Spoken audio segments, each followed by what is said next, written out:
Eto, good morning mga ka-resback. Nakaligo na ako. Papasyanan ulit natin yung aking professional dashboard at i-check lang natin kung legit ba talaga na bumalik na ang pagiging recommendable ng aking profile. Hindi makatulog.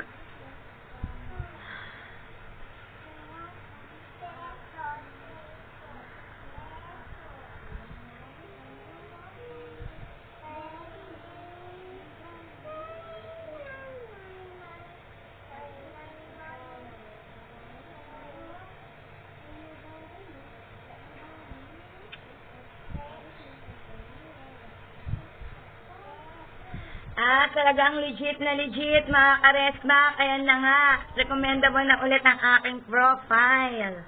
At ito naman ang i-check ko kasi si Meta, maraming nire-request sa akin. Ito. Nang ibalik niya ang aking profile, recommendation, marami siyang nirequest na i-delete kong video. At kadidelete ko lang ng 3 video ko, guys.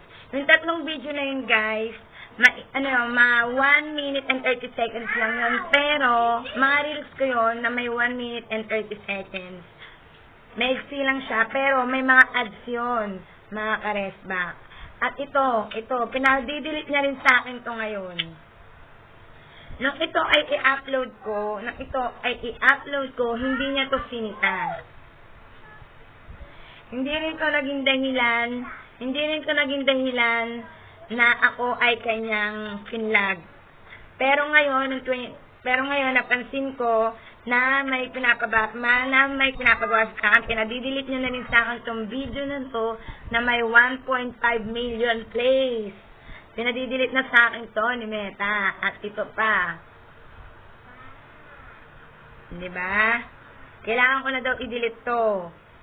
Ngayon, ilang video ko na ang pinadelete niya. Ngayon, pag-iisipan ko kung i-delete ko ba siya. Pero, syempre, later, i-delete ko yun.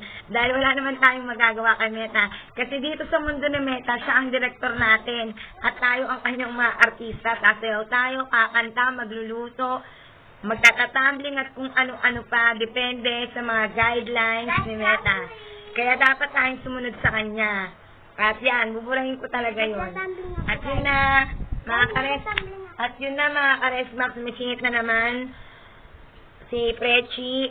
Pakisupport niya nga rin pala yung account niya, Prechi Alburo. Bali, ako rin ang ako rin ang nag-guide. Okay, mga ka-resmax, bye-bye! Asya rin daw.